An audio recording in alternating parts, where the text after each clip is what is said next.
ప్రముఖ సినీ నటి శ్రీమతి సంగీత గారి ప్రారంభించారు. IVF చికిత్సలో 25% భారీ discount, free doctor consultation, free ultrasound scan. 49 అంటే సంతానం, 49 అంటే సంతోషం. నమస్తే, వెల్కమ్ టు యోయో టీవీ.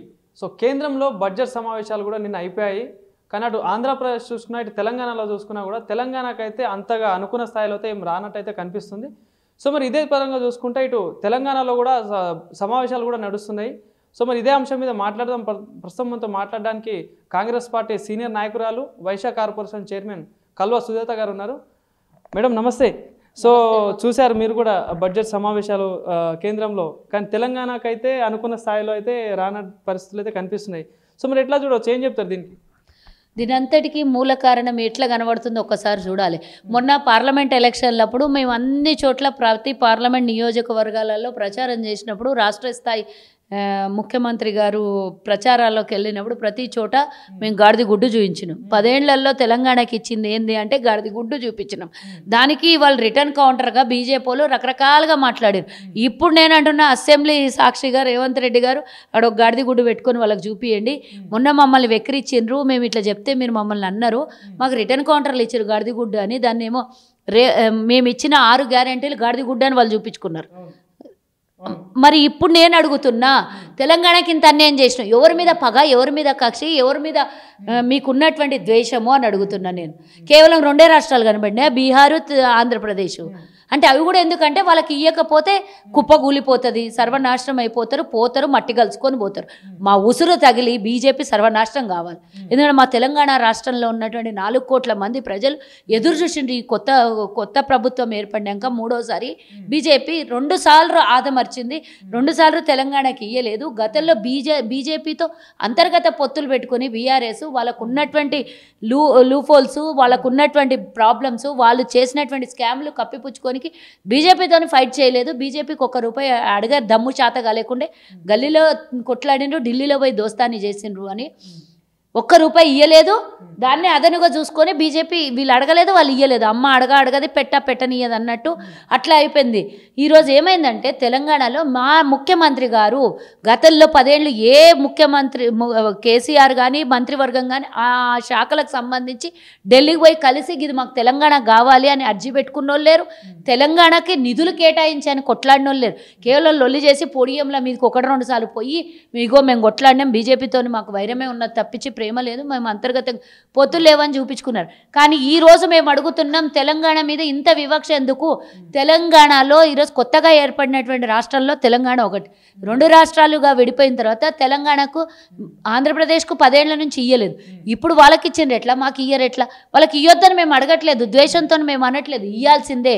కానీ వాళ్ళకు కూడా ఎన్నో కోట్లు ఇస్తారు, లక్షల కోట్లు అనుకున్నాం, అదంతా ఏం లేదు.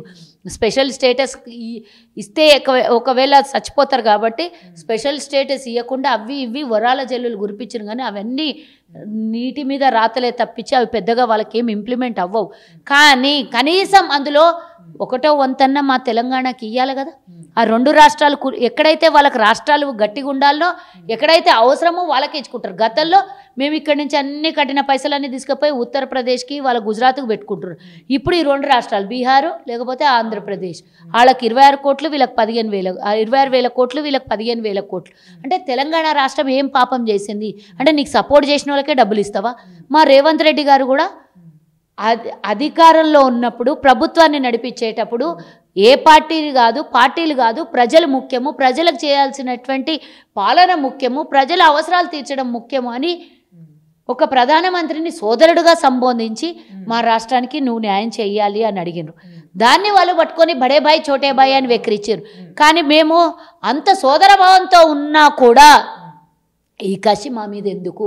మా తెలంగాణ కేవలం మాకు పార్టీల పరంగా వాళ్ళతో 100% ద్వేషమే. బీజేపీకి కాంగ్రెస్ అనేది వైరం, పొలిటికల్ వైరాలు ఉంటాయి.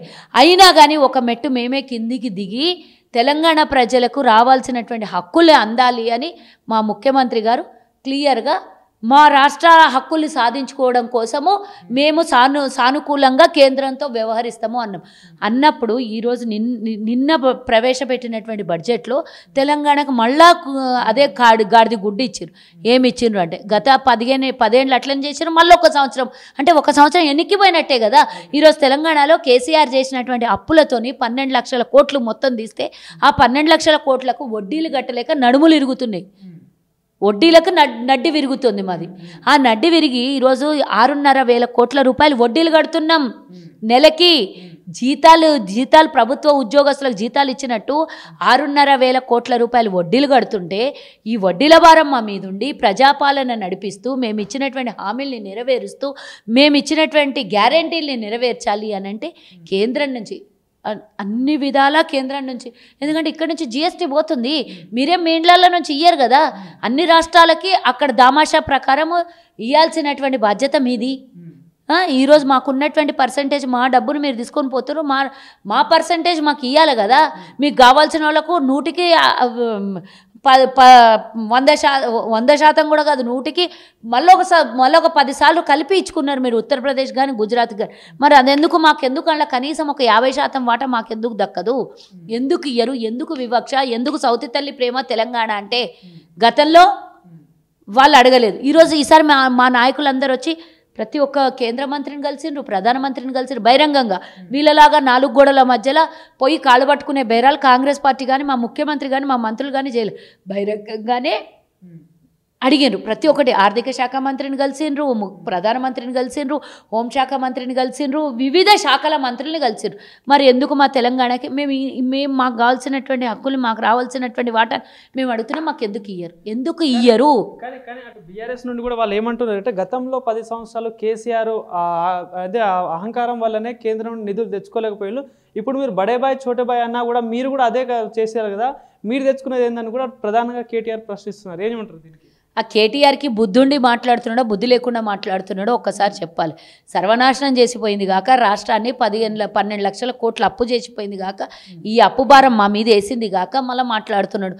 ఈరోజు ఇయ్యకపోతే వాళ్ళని తిట్టాలి, వాడిని తిట్టాలి. మమ్మల్ని ఏం తిడతారు? మీరు ఈయనోడిని తిట్టండి. మేము అడగడం మా ధర్మం ప్రకారం మేము ఏ విధంగా అడగాలనో ఆ విధంగా అడిగినాం. నువ్వు చేసిన అప్పులు కట్టలేక నడ్డి విరుగుతుందని చెప్తున్నాం. కేసీఆర్ గారిని మీరు ఇదే మాట అన్నారు కదా, కేసీఆర్ అహంకారం వల్లనే సెంట్రల్ నుండి నిధులు రావట్లేదని మీరు అన్నారు కదా, ఇప్పుడు ఏమైంది? మీరు చూపించినామా ఒకసారి చెప్పాలి. అంటే మీరు బంధాలు కలుపుకున్నా కూడా మీకు అదే నిధులు రాలేదా? బంధాలు ఏమిటిది? బంధాలు పొలిటికల్గా మా వైరం మాకే ఉన్న పొలిటికల్గానే. కానీ ఈరోజు రాష్ట్రాల్లో ఒక ప్రధానమంత్రి వచ్చినప్పుడు గౌరవించాలి. అహంకారము అనేది తెలంగాణ ప్రజల ముందు చూపించను. నువ్వు మరి ఢిల్లీకి పోయినప్పుడు ఆయన 4 గోడల మధ్యలో సదురుగా పోయి కాళ్ళు పట్టుకున్నది, నా బిడ్డను రక్షించు, నేను చేసిన స్కాములు రక్షించు అని నువ్వు నీ కోసం అడుక్కొని పోయినావు. కానీ మా పార్టీ అట్లా కాదు కదా, ప్రజల కోసం అడగని పోయినాం మేము. 4 కోట్ల మంది ప్రజల రిప్రజెంటేటివ్గా పోయిన మా ముఖ్యమంత్రి. కానీ నువ్వు నీ కుటుంబం నలుగురు కోసం పోయినావు. నువ్వు మేమేమి ఎవరితోని వాళ్ళతో బంధాలు అనుబంధాలు రక్త సంబంధాలు మేము పెట్టుకోలేదు.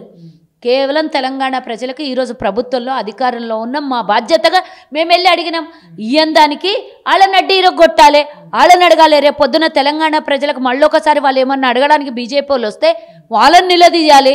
కానీ నేను అడుగుతున్నా, ఈరోజు ఇద్దరు మంత్రులు తెలంగాణ నుంచి ప్రాతినిధ్యం వహిస్తున్నారు, 8 మంది ఎంపీలు ఉన్నారు. ఇప్పుడు అసెంబ్లీలో కూర్చొని ఏలేటి మహేశ్వర్ రెడ్డి ఏమేమో పిచ్చి మాట్లాడుతున్నాడు కదా, ఆయనను అడుగుతున్నా నేను. నువ్వు ఈరోజు 8 మంది మీ ఎమ్మెల్యేలు ఉన్నారు కదా, వాళ్ళకు ప్రాతినిధ్యం వహిస్తున్న ఎల్పీ లీడర్వు నువ్వు బీజేపీ నుంచి. మరి ఈరోజు నీకు ఇద్దరు ఎంపీలు కేంద్రంలో మంత్రులుగా ఉన్నారు. వాళ్ళు ఇవ్వాల్సినటువంటిది ఎందుకు వాటా తేలేకపోయినరు, ఎందుకు అసమర్థులుగా మిగిలిపోయారు వాళ్ళిద్దరిని అని వాళ్ళని నిలదీయండి. అసెంబ్లీ సాక్షిగా వాళ్ళని నిలదీయండి. మేము ఎక్కడన్నా లోపం చేసి మేము ఎక్కడన్నా తప్పు చేసింటే అడగడంలో లోపం లేదు, ఇక్కడ వాళ్ళని గౌరవించుకోవడం లోపం లేదు. 2 విధాల ప్రజల కోసమే కదా మేము వాళ్ళ దగ్గరికి పోయింది. లేకపోతే బీజేపీతో మాకేమే అనుబంధము? కేంద్రంలో కొట్లాడుతుంది మేము బీజేపీతోనే. ఈరోజు 240 మంది పార్లమెంట్ సభ్యులు బీజేపీ మీద యుద్ధం చేస్తున్నాం మేము కేంద్రంలో పార్లమెంట్లో. మరి మా 8 మంది ఎంపీలు అక్కడ గళమెత్తి మాట్లాడుతున్నారు. ఇక్కడ ఉన్నటువంటి బీజేపీ వాళ్ళు 8 మంది మాతో సమానంగా ఉన్నారు కదా. ఇంకా మేము ప్రతిపక్షంలో ఉన్నాము కేంద్రంలో. ఈరోజు అధికార పార్టీలో ఉండి 2 మంత్రులుగా ఉండి 2 ప్రాతినిధ్యం వహిస్తున్న మంత్రులు పార్లమెంట్లో ఉండగా ₹1 కూడా తెలంగాణకు రాకపోతే వాళ్ళని నిలదీయాల్సింది. మీరు మమ్మల్ని ఎట్లా నిలదీస్తారు? మా ముఖ్యమంత్రిని ఎట్లా నిలదీస్తారు? గల్లబట్టి కొట్టాలి వాళ్ళకి. కేటీఆర్ గారు ఏమంటున్నారంటే అదే పార్లమెంట్లో మా బీఆర్ఎస్ ఎమ్మెల్యే లేనందువల్లనే తెలంగాణకి బడ్జెట్లు రాలేదు. అందుకని ఇప్పుడు అదే బీజేపీ నుండి 8 ఇచ్చినా కాంగ్రెస్కి 8 ఇచ్చినా కూడా వాళ్ళు ఏం చేయలేకపోతున్నారు. అదే మా ఎంపీలు ఉంటే తెలంగాణకి నిధులు తెచ్చేవాళ్ళం, గతంలో కూడా మేము తెచ్చి చూపించినప్పుడు ప్రధానంగా కేటీఆర్ చెప్తున్నారు. ఏం తెచ్చిర్రు మరి? ఇప్పుడే అన్నాడు కదా, అహంకారం, కేసీఆర్ అహంకారం వల్లనే ₹1 తెచ్చుకోలేకపోయినరు 10 ఏళ్లలో అని మీరే చెప్పిర్రు. మేము కూడా అదే అడిగినాం కదా ఆ రోజు కూడా. ఈ రోజు కూడా నేను అదే అడుగుతున్నా. 8 కాదు, ఇప్పుడు మాకు 8 కాదు, నీకు 12 మందిని ఇచ్చిర్రు 2017లో. ఈ 12 మంది ఏమేమి పీకి తెచ్చిర్రో 17 పార్లమెంటు స్థానాలలో మేము ఇద్దరం ఉంటే మీ వాళ్ళే 12 మంది ఉండ్రి. ఎంఐఎంఓలో ఒకటి ఉండే. మీరు 12 మంది ఉన్నప్పుడు ఏమేమి పొడిచి తెచ్చారు? కొత్త రాష్ట్రానికి నిధులు తెచ్చుకోలేని శాతగాని దద్దమ్మలు మీరు వచ్చి మమ్మల్ని అంటారా? ఈరోజు అసెంబ్లీలో కూర్చున్నారు 39 మందిలకి ఒక్కొక్కరు ఊడిపోతున్నారా? నా ప్రెస్టేషన్లో కాంగ్రెస్ మీద ఏడ్చుకుంటా ప్రభుత్వం మీద ఏడుస్తుంటే శాతగాని దద్దమ్మలు మీరు. 12 మంది ఉన్నా పోయినసారి 9 మంది ఉండే కదా, ఏం తెచ్చాను? ఇంకా మాకన్నా ఒకటి ఎక్కనే ఉండే. మేము 2, 3, 8. మరి మీరేం తెచ్చారు? కానీ మీరు ఇందాక అంటున్నారు తెలంగాణ అంటే కాంగ్రెస్ పార్టీలోకి చేర్చుకున్నారు అని చెప్పేసి మీ మీద విమర్శలు చేస్తున్నారు, మీరు చెప్తున్నారు. కానీ భయపెట్టి బీఆర్ఎస్ పార్టీ ఎమ్మెల్యేలను కాంగ్రెస్లోకి చేర్చుకుంటున్నారు ప్రధానంగా కేటీఆర్ గారు చెప్తున్నారు. మరి ఏమంటారు? ఆధారాలు ఏమన్నా ఉంటే బయట పెట్టమని. బెదిరించినమా, తిట్టినమా, కొట్టినమా, లేకపోతే భయపెట్టించినమా అనే ఆధారాలు ఉంటే బయట పెడితే బాగుంటుంది. దాన్ని ఉట్టి గాలి మాటలు మాట్లాడితే గాలిగాళ్ళు మస్తు మాట్లాడతారు. ఈ గాలిగాడు ఇంకోటి మాట్లాడితే మేము ఒప్పుకుంటామా దాన్ని? నేను ఒకటి అడుగుతున్నా, ఆధారాలు అంటే వాళ్ళు చేసిందే వాళ్ళకి రిపీట్ అవుతుంది అనమాట. మా ఎమ్మెల్యేలని తీసుకునేటప్పుడు గదే బెదిరించి తీసుకున్నారు కదా, కాంగ్రెస్ వాళ్ళు కూడా గదే అనుకుంటున్నారేమో. నేను ఒకటి చెప్తున్నా, బెదిరించేవైనా మాకు అవసరం లేదు. బెదిరిస్తే 39 మీ కుటుంబంలో ఉన్నటువంటి 4-5 మంది ఇచ్చేసి మినహా మొత్తం 30 మంది ఒకటేసారి లైన్ కట్టి వరదలాగా కాంగ్రెస్లోకి వస్తారు. మేము బెదిరిస్తే ఒక్కొక్కరు వస్తారు, బెదిరిస్తే ఒకటేసారి అందరినీ బెదిరిస్తాం. కానీ మేడం మరి ఇంకోటి చూసుకుంటే గతంలో బీఆర్ఎస్ పార్టీ ఎమ్మెల్యేలు అందరూ కుంభకోణాలు చేశారు, అవినీతి చేశారని చెప్పేసి మీరే విమర్శలు చేశారు. కానీ ఇప్పుడు మీ పార్టీలో చేర్చుకున్నారు కదా, సో మరి దానివల్ల మీ పార్టీకి ఏమైనా నష్టం జరగదా? ఎవరు రాలే కాంగ్రెస్లో, కుంభకోణం చేసిన వాళ్ళు రాలే. ఇంకా వస్తే చేర్చుకుంటారా? మరి వస్తారా చేసుకుంటారా అనేది మీకు ముందు ఏం చెప్పాం మేము. వాళ్ళు ఎవరు వస్తారన్నా కూడా వాళ్ళు ఎవరు కూడా స్కామ్లు ఉన్న వాళ్ళందరూ రారనే నేను అనుకుంటున్నాను. ఓకే ఓకే మేడం ఇంకోటి చూసుకుంటే ఈరోజు అసెంబ్లీలో కూడా కేటీఆర్ గారు ఏమంటున్నారంటే ఎందుకు కేసీఆర్ రావట్లేదని ప్రశ్నిస్తే కేసీఆర్ స్థాయి కాదు, ఇక్కడ ఉన్న వాళ్ళు అసెంబ్లీలో ఉన్న వాళ్ళు ఎవరు కేసీఆర్ స్థాయి కాదు, మీకు మేమే సరిపోతాం అని చెప్పేసి కేటీఆర్ చెప్తున్నాడు. మరి ఏంది నిజం, ఏం చెప్తారు? రాజీనామా చేయమను, గజ్వేల్ నుంచి రాజీనామా చేయమను. గజ్వేల్ ప్రజలకు ఏం సమాధానం చెప్తాడు? గజ్వేల్ ప్రజలకు కావాల్సిన నిధులు ఎవడు తెచ్చుకోవాలంట? అడగందే అమ్మాయిని అన్నం పెట్టదు అన్నప్పుడు నువ్వు అడగందే నీకు అక్కడ గజ్వేల్ నియోజకవర్గానికి ఎమ్మెల్యేగా నిన్ను గెలిపేయలేదా?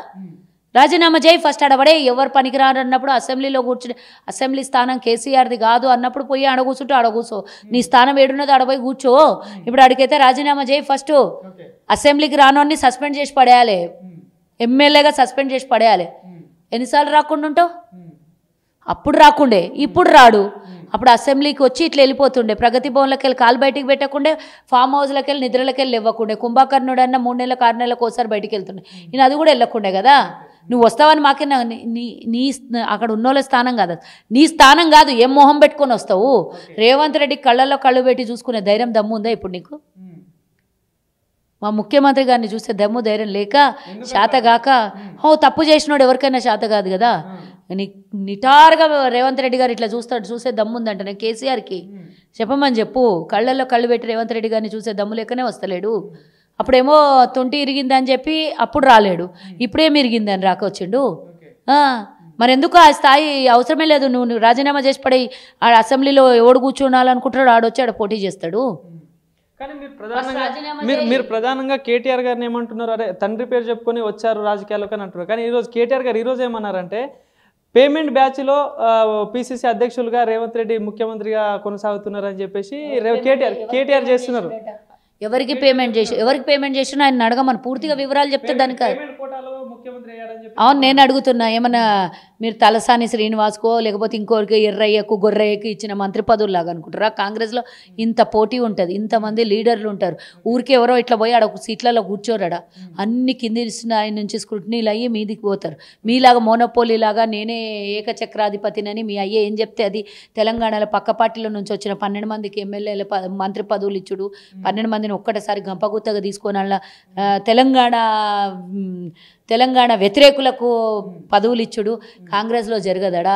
పేమెంట్ బ్యాచ్ అనుకుంటే Revanth Reddy ZPTC, MLC, MLA, MP, ముఖ్యమంత్రి ఇన్ని స్థానాల నుంచి ఒక్కొక్కటి గెలుచుకుంటూ పోటీ పడుకుంటూ రన్నింగ్ రేస్లో లాస్ట్ చివరి లైన్ దాటిండు ఆయన. ఈరోజు రేవంత్ రెడ్డితో పోల్చుకునే అసలు నీకు అర్హత కూడా లేదు అంటున్నా. ఆయన పేమెంట్ బ్యాచో, పెయిడ్ బ్యాచో, లేకపోతే మిమ్మల్ని కట్ ఆఫ్ చేసే బ్యాచ్ ఏదో ఇప్పుడు తెలుస్తుంది కొన్ని రోజులలో. మీరు ఏమేమి చేస్తారు? ఈరోజు మీకు పట్టుకున్న భయం వల్ల ఒకటే, తీసుకొని పోయి ఏమంటారు చెంచల్ కూడా జైలుకో లేకపోతే ఇంకా తిహార్ జైలుకో ఎక్కడన్నా పోతావు అనే భయంలో ఉన్నటువంటి మీరు, మీ కుటుంబము భయంలో ఉండి ప్రెస్టేషన్లో 4 మీడియా ఇప్పుడు మీరు మాట్లాడింది 4 ముక్కలు మీడియా ముంగల వైరల్ అయితే 4 రోజులు అదే చర్చించుకోవాలి. నువ్వు చేసిన దొంగ పనులు బయటికి రావద్దని ఏదో అసెంబ్లీలో కూర్చొని మాట్లాడుతున్న కేటీఆర్, గతంలో నీ అహంకారం కనీసం ఒక్కరిని కూడా పలకరించే నువ్వు మీ అయ్యా ఒక్కరిని కూడా పలకరించకుంటారు, బయటికి రాకుంటారు. ఈరోజు మా మంత్రులు కానీ, ఎమ్మెల్యేలు కానీ, ముఖ్యమంత్రి కానీ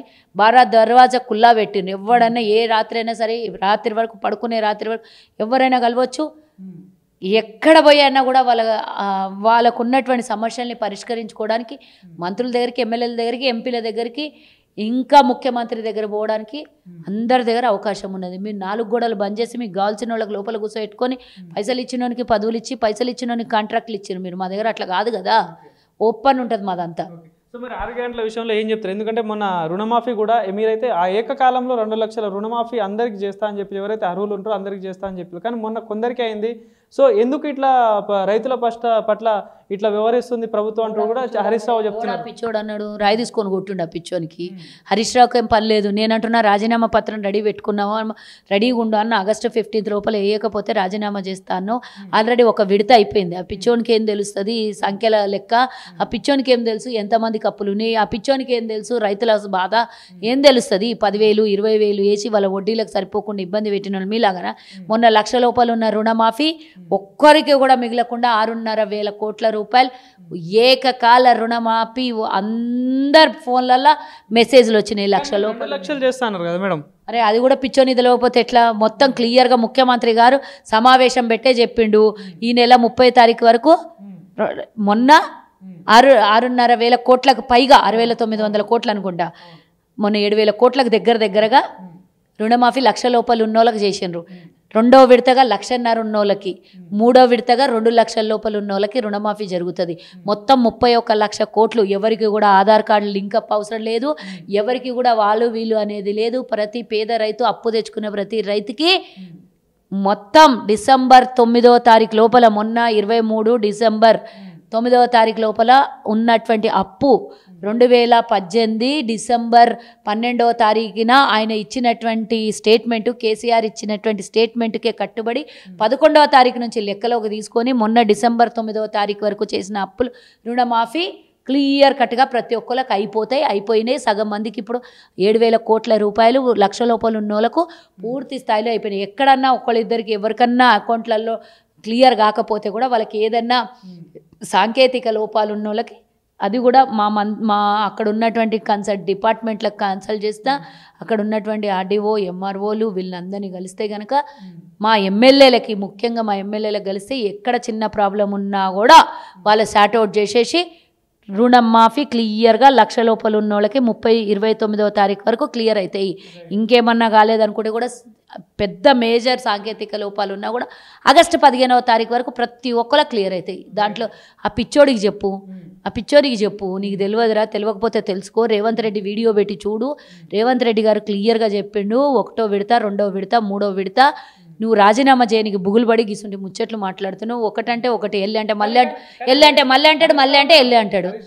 ఏముంటుంది అంటే వాళ్ళు చెప్పిన 6 గ్యారెంటీలు, 32 హామీలు ఏదైతే చెప్పినట్టు 100 రోజులలో పూర్తి చేయకపోతే నేను రాజీనామా చేస్తా అని చెప్పినా, ఏదో పాత వీడియోలు చూసుకోండి నేను చెప్పినట్టు చేస్తా అంటున్నారు. మరి మీ 6 గంటలు అమలు అవుతున్నాయి. జుట్టు పట్టుకుంటాడు, అందకపోతే కాళ్ళు పట్టుకుంటాడు. గడబోయి అమరవీళ్ళ స్తూపం దగ్గర ఏదో ప్రమాణాలు చేసి ఆ వీడియో తెప్పించుకొని మీరన్నా చూడండి అయ్యా బాబు, పిచ్చోడు నేనన్నా జాయిన్ అయినా చేయండి. లేకపోతే ఇంకోటి చూసుకున్నప్పుడు దగ్గరలో లోకల్ బాడీ ఎలక్షన్స్ కూడా రాబోతున్నాయి. సో మరి ఎట్లా ఉండదు? ఇప్పుడు రుణమాఫీ చేస్తా అంటున్నారు. గత కొన్ని రోజులుగా నిరుద్యోగులు కూడా కొంత ఆందోళన చేసిన పరిస్థితులు కనిపించాయి. సో మరి ఎట్లా ఉండబోతుంది మరి వచ్చే ఎలక్షన్స్ లో?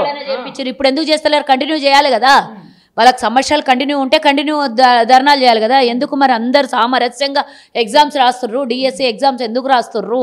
వాళ్ళని రెచ్చగొట్టి, కొంతమందిని రెచ్చగొట్టి ఇబ్బంది పెట్టి వాళ్ళకు చదువుకునే సమయంలో పీక్ టైంలో ఎగ్జామ్స్ వారం రోజులు ఉన్నాయనంటే కావాలని వాళ్ళని ఇబ్బంది పెట్టేసి చదువుకు ఆటంకం కల్పించి ధర్నాలు చేయించినటువంటి దుర్మార్గులు వాళ్ళ భవిష్యత్తుతో ఆడుకున్నారు. వాళ్ళ కుటుంబం జీవితాలతోని, తల్లిదండ్రులు ఆధారపడినటువంటి కుటుంబాలతో ఆడుకున్నటువంటి దొంగలకి పాపం తగిలి సర్వనాశనం అవుతారు. మేము గ్రూప్ 2 పోస్ట్పోన్ చేస్తామని ముందే చెప్పినా, ఎవరు అడిగినా కూడా చెప్పినా. ఏం పోస్టులు? జాబ్ క్యాలెండర్ రిలీజ్ అవుతుంది కదా. ఓ పోస్టులు పెంచమనంటే ఒకటేసారి కాదు కదా. జాబ్ క్యాలెండర్ ఇచ్చినాం, సంవత్సరం లోపల 2 లక్షల ఉద్యోగాలు వేస్తామని చెప్పినాం, దానికి కట్టుబడి ఉన్నాం, ఇస్తాం. జాబ్ క్యాలెండర్ అని అంటే ఇక అది శాసనమే కదా, ఆ శాసనం రిలీజ్ చేస్తున్నాం.